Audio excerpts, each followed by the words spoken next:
അങ്ങനെ നമ്മളുടെ ഏഴാമത്തെ ആഴ്ചയിലേക്ക് നമ്മുടെ പ്രിപ്പറേഷൻ മുന്നോട്ട് കൊണ്ടുപോയിരിക്കുകയാണ്. ആദ്യമായി ഈ ഒരു വീഡിയോയിലേക്ക് വരുന്ന ആളുകളോട് ഞാനൊന്ന് ഇൻട്രൊഡ്യൂസ് ചെയ്ത് തരാം. അതായത് 2026 SSC GD പരീക്ഷയ്ക്ക് വേണ്ടി വളരെ സ്ട്രോങ് ആയിട്ട് നമ്മൾ പഠിച്ചുകൊണ്ടിരിക്കുകയാണ്. അങ്ങനെ ഓരോ വീക്കിലും ഓരോ ചലഞ്ചുകൾ വെച്ചിട്ട് ചെറിയ ചെറിയ കാര്യങ്ങൾ വെച്ച് നമ്മൾ കവർ ചെയ്ത് ഇന്നിപ്പോ ഏഴാമത്തെ ആഴ്ചയിലേക്ക് എത്തിയിരിക്കുകയാണ്. ഇപ്പൊ കഴിഞ്ഞ 6 ആഴ്ചകളിലെ വീഡിയോസ് ഈ ചാനലിൽ തന്നെ കിടക്കുന്നുണ്ട്. അപ്പൊ നിങ്ങൾക്ക് അത് കാണണമെന്നുണ്ടെങ്കിൽ അത് എടുത്ത് കാണാം. ആദ്യമായിട്ട് വരുന്ന ആളുകളാണെങ്കിൽ നിങ്ങൾ ഏറ്റവും ആദ്യം ചെയ്യേണ്ടത് ഈ വീഡിയോന്റെ അടിയിൽ ഒരു ഗ്രൂപ്പ് ലിങ്ക് ഉണ്ടാവും. ആ ലിങ്കിൽ ജോയിൻ ചെയ്യാന്നുള്ളതാണ്. അതിലാണ് കൂടുതൽ അപ്ഡേറ്റ്സും വീഡിയോസിന്റെ ലിങ്കും ഒക്കെ നിങ്ങൾക്ക് തരുന്നുണ്ടാവുക. ഓക്കെ, അപ്പൊ ഇന്നിപ്പോ ഏഴാമത്തെ ആഴ്ച സ്റ്റാർട്ട് ചെയ്യാണ്. ഇന്ന് തിങ്കളാഴ്ചയാണ്, ഏഴാമത്തെ ആഴ്ച സ്റ്റാർട്ട് ചെയ്യാണ്. ഈ ആഴ്ചയിൽ നിങ്ങൾ എന്തൊക്കെയാണ് പഠിക്കേണ്ടത് എന്നാണ് പറയാൻ പോകുന്നത്. ഇനി നമ്മളെ മുന്നിൽ 3 ആഴ്ചകളും കൂടെ മാത്രമേ ബാക്കിയുള്ളൂ. ഏഴാമത്തെ ആഴ്ച കഴിഞ്ഞാൽ 8, 9, 10 3 ആഴ്ചകളാവുമ്പോഴേക്കും നമ്മളെ ഫണ്ടമെന്റൽ ഏരിയ കവർ ചെയ്തിട്ടുണ്ടാവും. അതിനുശേഷം നമ്മൾ വലിയ കാര്യങ്ങൾ പഠിക്കാൻ തുടങ്ങും. ഇപ്പൊ നമ്മൾ ഫണ്ടമെന്റൽ ആയിട്ടുള്ള കാര്യങ്ങളാണ് പഠിക്കുന്നത്. നിങ്ങൾക്ക് ചിലപ്പോൾ 100% കാര്യങ്ങളും പഠിക്കാൻ പറ്റുന്നുണ്ടാവില്ല. അതുകൊണ്ട് ഞാനിതൊരു ചലഞ്ച് എന്ന് പറയുന്നത് നമ്മളെ കൊണ്ട് പറ്റുമെന്ന് അറിയില്ല.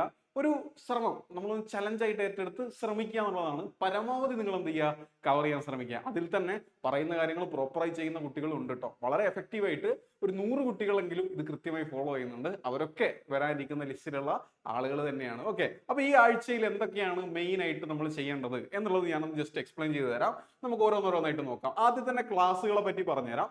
ഈ ആഴ്ചത്തെ ക്ലാസ്സിന്റെ മെസ്സേജ് ലിങ്ക് ഞാൻ റെഡിയാക്കി വെച്ചിട്ടുണ്ട്.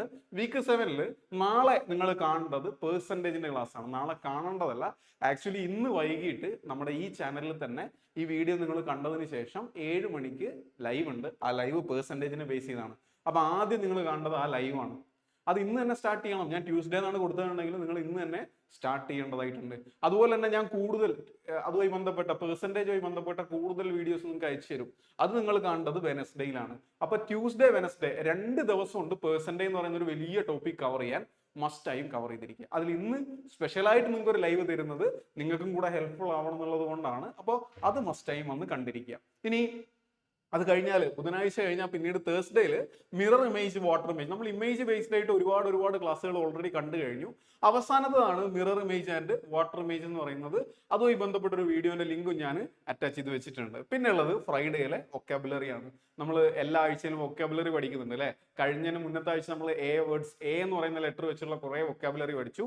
രണ്ടാമത്തെ ആഴ്ചയിൽ ബി പഠിച്ചു. ഈ ആഴ്ചയിൽ നമ്മൾ സി എന്ന് പറയുന്ന വേർഡിൽ, ലെറ്ററിൽ സ്റ്റാർട്ട് ചെയ്യുന്ന ഒരുപാട് വൊക്കാബുലറി ആണ് പഠിക്കാൻ പോകുന്നത്. വേർഡ്സ് ആണ് പഠിക്കാൻ പോകുന്നത്. വൊക്കാബുലറി എന്ന് പറയുമെങ്കിലും നമ്മളുടെ വേർഡ്സ് ആണ് പ്രോപ്പറായി പഠിക്കുന്നത്. കാരണം കൂടുതലും നമുക്കതാണ് വേണ്ടത്. ഓക്കെ, അത് കഴിഞ്ഞാൽ ശനിയാഴ്ച, അതുപോലെ തന്നെ ഞായറാഴ്ച, ശനിയാഴ്ചയും ഞായറാഴ്ചയും മോഡേൺ ഹിസ്റ്ററി എന്ന് പറയുന്ന ടോപ്പിക്ക് നമ്മൾ കംപ്ലീറ്റ് ആയിട്ട് കവർ ചെയ്യാൻ പോവാ ലൈവായിട്ട്.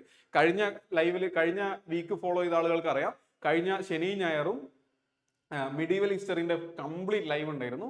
അതുപോലെ തന്നെ അതിന് മുന്നത്തെ ശനി ഞായറും ആൻഷ്യന്റ് ഹിസ്റ്ററിന്റെ കംപ്ലീറ്റ് ലൈവ് ഉണ്ടായിരുന്നു. ഈ ആഴ്ച ഇതാ മോഡേൺ ഹിസ്റ്ററിന്റെ കംപ്ലീറ്റ് ലൈവ് ക്ലാസ്സുകൾ നടക്കുന്നുണ്ട്. അപ്പൊ നിങ്ങൾ ചെയ്യേണ്ട കാര്യം എന്താണെന്ന് വെച്ചാൽ പ്രോപ്പർ ആയിട്ട് ആ ലൈവ് ക്ലാസ്സുകൾ അറ്റൻഡ് ചെയ്ത് നോട്ട് എഴുതിയെടുക്കുക. ഇത് നമ്മളെ 3 ആഴ്ച കൊണ്ട്, ഒരിക്കലും നിങ്ങൾക്ക് അറിയാം ഹിസ്റ്ററി എന്ന് പറയുന്ന ഒരു സബ്ജക്ട് നമുക്ക് 3 ആഴ്ച കൊണ്ട് കവർ ചെയ്യാൻ പറ്റുന്നതല്ല. പക്ഷേ ഒരു ഫസ്റ്റ് റൗണ്ട് നിങ്ങൾ കവർ ചെയ്തെങ്കിലേ നിങ്ങൾക്ക് ബാക്കി കാര്യങ്ങൾ പഠിക്കാൻ പറ്റുള്ളൂ. തുടങ്ങിയാലേ ബാക്കി ചെയ്യാൻ പറ്റുള്ളൂ.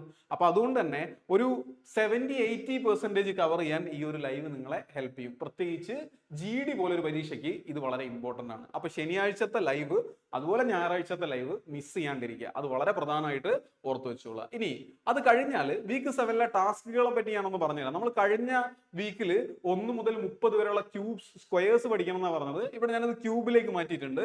ക്യൂബ്സ് അപ് ടു 20 വരെയുള്ള ക്യൂബ്. 19ന്റെ ക്യൂബ് ചോദിച്ചാൽ 6859 ആണെന്ന് പറഞ്ഞു തരാനുള്ള ഒരു സ്കില്ല്, അല്ലെങ്കിൽ ആ ഒരു കഴിവ്, അല്ലെങ്കിൽ ആ ഒരു അറിവ് നിങ്ങൾ ഉണ്ടാക്കി എടുക്കുക. ഇനി നാഷണൽ പാർക്ക് 10 എണ്ണം പഠിക്കണം. ഓക്കെ, ഞാൻ എൻ്റെ കയ്യിലുള്ള നോട്ടുകളും കാര്യങ്ങളൊക്കെ നിങ്ങളെ ഗ്രൂപ്പിലേക്ക് അയച്ചു തരാം. 10 നാഷണൽ പാർക്ക് സെലക്ട് ചെയ്യുക, ഇഷ്ടമുള്ള 10 എണ്ണം. ഓക്കെ, എന്നിട്ട് അതിനെപ്പറ്റി ഓരോന്നിനെ പറ്റിയും നിങ്ങൾ എന്താ ചെയ്യേണ്ടത്, നോട്ട്സ് ഉണ്ടാക്കുക. നിങ്ങൾ പറ്റുമെങ്കിൽ ഒരു വ്ളോഗ് ഒക്കെ എടുത്ത് കാണുക. ഇപ്പോൾ കാസിരംഗ നാഷണൽ പാർക്ക് ഉണ്ട്, കാസിരംഗന്റെ ഒരു വീഡിയോ എടുത്ത് കാണുക. അവിടെ എന്തൊക്കെയുള്ളത്, അവിടെ ഇന്ന ജീവികളൊക്കെ ഉണ്ട്, ഇന്ന സംസ്ഥാനത്താണ്. അപ്പൊ നമ്മൾ വ്ളോഗൊക്കെ കാണുമ്പോൾ നമുക്ക് കുറച്ചും കൂടെ അതൊരു എന്താ പറയാ, നമുക്ക് റിലേറ്റ് ചെയ്യാൻ പറ്റും. അപ്പൊ 10 നാഷണൽ പാർക്ക് നമ്മൾ മസ്റ്റായും പഠിച്ചിരിക്കണം. ഈ ഒരാഴ്ച സമയമുണ്ട്. 10 നാഷണൽ പാർക്കുകളാണ് നിങ്ങൾ പഠിക്കേണ്ടത്. അതിൽ വലുത് ഏതാ, ചെറുത് ഏതാ, ഏത് സംസ്ഥാനത്താണ് കൂടുതലുള്ളത്, ഒക്കെ അതുമായി ബന്ധപ്പെട്ട് നിങ്ങൾ പഠിക്കുക. ഇനി അത് കഴിഞ്ഞാൽ dance forms of Nagaland, Tripura, 2 സംസ്ഥാനങ്ങളേ ഉള്ളൂ, നാഗാലാൻഡ് ത്രിപുരയും. ത്രിപുരയും. ഈ രണ്ട് സംസ്ഥാനങ്ങളിലെയും ഡാൻസ് ഫോംസും നിങ്ങൾ മസ്റ്റ് ടൈം പഠിച്ചിരിക്കണം. ഞാൻ അങ്ങനെ സംസ്ഥാനങ്ങൾ തിരിച്ചു തരുന്നത് എന്തിനാണെന്ന് നിങ്ങൾക്ക് അറിയാം അല്ലെ. എല്ലാം കൂടെ ഒരുമിച്ച് പഠിക്കാൻ വിചാരിച്ചാൽ നടക്കൂല. അപ്പോൾ ഒരാഴ്ചയിൽ 2-3 സംസ്ഥാനമാണെങ്കിൽ എക്സാം ആകുമ്പോഴേക്കും നമ്മൾ ഇന്ത്യ മൊത്തം എന്ത് ചെയ്തിട്ടുണ്ടാവും, കവർ ചെയ്തിട്ടുണ്ടാവും. യെസ്. ഇനി വേറൊരു ടാസ്ക് ഉള്ളത് മോക്ക് ടെസ്റ്റ് ആണ്. ഞാൻ പറഞ്ഞല്ലോ ഹിസ്റ്ററിന്റെ ക്ലാസ് ഉണ്ടെന്ന്. ഹിസ്റ്ററിന്റെ കഴിഞ്ഞ 2 ക്ലാസ്സുകൾ ഉണ്ടല്ലോ, അതിനെ ബേസ് ചെയ്ത് നമ്മളൊരു മോക്ക് ടെസ്റ്റ് പ്ലാൻ ചെയ്യുന്നുണ്ട്. ദിവസം നിങ്ങളെ അറിയിക്കാം. നിങ്ങൾ ആ മോക്ക് ടെസ്റ്റിന് വേണ്ടിയും കൂടെ പ്രിപ്പയർ ചെയ്യുക. അപ്പൊ നോട്ട്സ് ഒക്കെ പ്രോപ്പർ ആണെങ്കിൽ നിങ്ങൾക്ക് തീർച്ചയായിട്ടും ആ മോക്ക് ടെസ്റ്റിൽ നല്ല സ്കോർ ചെയ്യാൻ പറ്റും. കേരളത്തിലുള്ള ഒരുപാട് കുട്ടികൾ, നിങ്ങൾ GD എഴുതുന്ന കുട്ടികൾ മാത്രമല്ല, MTS എഴുതുന്ന, CHS എഴുതുന്ന, CGL ഒക്കെ എഴുതുന്ന കുട്ടികളൊക്കെ അറ്റൻഡ് ചെയ്യാൻ പോകുന്ന ഒരു മോക്ക് ടെസ്റ്റ് ആയത്. അപ്പൊ അതിൽ നിങ്ങളെ കഴിവ് തെളിയിക്കണം. സംഭവം ഒന്നുമില്ല, ആ ക്ലാസ് കണ്ട് പഠിച്ചാൽ അതിനകത്ത് തന്നെ ക്വസ്റ്റ്യൻസ് ഒക്കെ ഉണ്ടാവുക, നിങ്ങൾക്ക് സ്കോർ ചെയ്യാൻ പറ്റും. പക്ഷെ അത് പ്രോപ്പറായി പഠിച്ചിരിക്കണം. ഓക്കെ, അതായത് നിങ്ങളെ കയ്യിലേക്ക് തന്നു, എന്നാ പഠിച്ചോ എന്ന് പറഞ്ഞു, എന്നിട്ട് അതിൽ നിന്നാണ് ക്വസ്റ്റ്യൻ ചോദിക്കുന്നത്. എന്നിട്ടും നമുക്ക് സ്കോർ ചെയ്യാൻ പറ്റിയില്ലെങ്കിൽ അത് വളരെ മോശമാണ്. അതുകൊണ്ട് നമ്മൾ സ്ട്രോങ് ആയി തന്നെ അതെന്ത് ചെയ്യുക, സ്കോർ ചെയ്യുന്ന കാര്യം ഉറപ്പിക്കുക. ഇനി അത് കഴിഞ്ഞ 5ാമത്തെ ടാസ്ക് എന്താ, ഞാൻ വൊക്കാബുലറിന്റെ എന്ത് തരുന്നുണ്ട്, ക്ലാസ് തരുന്നുണ്ട്. അത് കൂടാതെ നിങ്ങൾ എന്ത് ചെയ്യുക, കുറച്ചും കൂടെ വൊക്കാബുലറി പഠിക്കാൻ ശ്രമിക്കുക. അറ്റ്ലീസ്റ്റ് അതെങ്കിലും ഒരു നോട്ടിൽ എഴുതി വൃത്തിയായി പഠിക്കാൻ വേണ്ടി ശ്രമിക്കുക. ഇതാണ് ഫണ്ടമെന്റലായി നിങ്ങൾ ചെയ്യേണ്ട കാര്യം എന്ന് പറയുന്നത്. ഇനി അവിടെ നിങ്ങൾ ഫേസ് ചെയ്യുന്ന ഒരു പ്രശ്നമാണ്, ഇത് ഓർഗനൈസ്ഡ് ആയിട്ട് പഠിക്കാൻ പറ്റുന്നില്ല, ലേറ്റ് ആയി തുടങ്ങിയ വിഷയങ്ങളൊക്കെ. ഒരുപാട് ആളുകൾ പറയുന്നതാണ്, ഞാൻ ലേറ്റ് ആയി, ഞാൻ ഇനി എങ്ങനെയാണ് പഠിച്ചു തുടങ്ങുക, വീക്ക് 1 മുതൽ പഠിച്ചാൽ സെറ്റ് ആവുമോ? ഒരിക്കലും ഞാൻ പറയില്ല ഈ വീക്ക് 1 മുതൽ വീക്ക് 10 വരെ പഠിച്ചാൽ നിങ്ങൾ എല്ലാം ആയിന്ന്. അത് നമ്മളൊരു തുടക്കം മാത്രം, സ്റ്റാർട്ടിങ് മാത്രം, ഒരു ബേസിക്സ് മാത്രം. പ്രത്യേകിച്ചാണ് നിങ്ങൾ ഒറ്റയ്ക്കാണ് പഠിക്കുന്നത്, നിങ്ങൾ ആരും പുഷ് ചെയ്യാനൊന്നുമില്ല. ഓക്കെ, അപ്പൊ അങ്ങനെയുള്ള ഒരു സാഹചര്യത്തിൽ നിങ്ങൾ പരമാവധി ട്രൈ ചെയ്യുക. നിങ്ങൾ ആ കൺസിസ്റ്റൻസി വിടാണ്ടിരിക്കുക, എഫേർട്ട് വിടാണ്ടിരിക്കുക. അത് തന്നെയാണ് ഏറ്റവും പ്രധാനപ്പെട്ടത്. നിങ്ങൾ ഇപ്പം അവിടെ കിടക്കുന്നുണ്ട്, 1 മുതൽ 10 വരെയുള്ള വീക്കിലെ വീഡിയോസ് അവിടെ കിടക്കുന്നുണ്ട്, എപ്പോഴെങ്കിലും എടുത്ത് കാണാം എന്ന് വിചാരിച്ചിട്ട് നമ്മളിങ്ങനെ നിധി കാക്കുന്ന ഭൂതത്തിനെ പോലെ കുറെ വീഡിയോസും അവിടെ ഉണ്ടല്ലോ അതിങ്ങനെ കെട്ടിപ്പിടിച്ചിരുന്നു കഴിഞ്ഞാൽ ഒരിക്കലും നമ്മൾ റിസൾട്ടിലേക്ക് എത്തൂല. നിങ്ങൾ വർക്ക് ചെയ്യണം. ഈ വീഡിയോസ് ഒക്കെ കണ്ടിട്ട് നിങ്ങൾ വർക്ക് ചെയ്തെങ്കിലേ ശരിയാവുള്ളൂ. പലരും പറയുന്ന ഒരു കാര്യമാണ്, മാത്സിന്റെ ക്ലാസ് കാണുമ്പോൾ എനിക്ക് മനസ്സിലാവുന്നുണ്ട്, പക്ഷെ എനിക്ക് സ്വന്തമായി പ്രോബ്ലം ചെയ്യാൻ പറ്റുന്നില്ല. എന്തുകൊണ്ടാണ് പറ്റാത്തത്? അത് നമ്മൾ ട്രൈ ചെയ്യാത്തത് കൊണ്ടാണ്. നമ്മൾ ആദ്യം ട്രൈ ചെയ്യുമ്പോൾ ചിലപ്പോൾ പറ്റില്ലായിരിക്കും, വീണ്ടും വീണ്ടും ട്രൈ ചെയ്യുമ്പോഴാണ് ഇത് റെഡി ആയി വരിക. It takes time.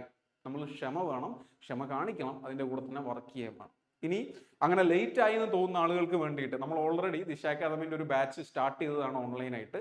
അങ്ങനെയുള്ള ആളുകൾക്ക് വേണ്ടിയിട്ട് അവർ ചോദിച്ചതിന്റെ ഭാഗമായിട്ട് 2ാമതായി നമ്മളൊരു ബാച്ച് സ്റ്റാർട്ട് ചെയ്തിട്ടുണ്ട്. ഇപ്പൊ ജസ്റ്റ് സ്റ്റാർട്ട് ചെയ്തിട്ടേ ഉള്ളൂ. മാത്സിന്റെ ക്ലാസ്സുകളൊന്നും പോയിട്ടില്ല, കണ്ടന്റ് ഒന്നും ഇതുവരെ സ്റ്റാർട്ട് ചെയ്തിട്ടില്ല. അപ്പൊ ആ നമ്പറാണ് നിങ്ങൾക്ക് കാണാൻ കഴിയുന്നത്. തീർച്ചയായും നിങ്ങൾക്ക് കോൺടാക്ട് ചെയ്യാവുന്നതാണ്. നിങ്ങൾക്ക് വേണ്ടിയാണ് പുതിയൊരു ബാച്ച് സ്റ്റാർട്ട് ചെയ്തത്.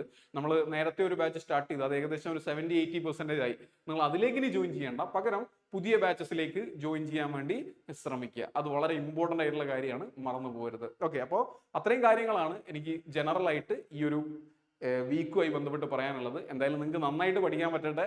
ഈ വീക്ക് അടിപൊളിയായി പഠിക്കട്ടെ, അടുത്ത വീക്ക് അതിൽ നന്നായി പഠിക്കാൻ പറ്റട്ടെ. അങ്ങനെ വീക്ക് 10 വരെ പഠിച്ചതിന് ശേഷം നമുക്ക് ഒരു കിടിലം റിവിഷനും കൂടെ എക്സ്ട്രാ ടോപ്പിക്സ് ഒക്കെ പഠിച്ച് ഇത്തവണ തന്നെ SSC GD ക്ലിയർ ചെയ്യാം. അങ്ങനെ ഈ വീഡിയോ കാണുന്ന മുഴുവൻ ആളുകൾക്കും SSC GD ഈ വർഷത്ത് തന്നെ ക്ലിയർ ചെയ്യാൻ സാധിക്കട്ടെ എന്ന് ആശംസിച്ചുകൊണ്ട് നമുക്ക് ഇന്നത്തെ ഒരു സെഷൻ വൈൻഡപ്പ് ചെയ്യാം.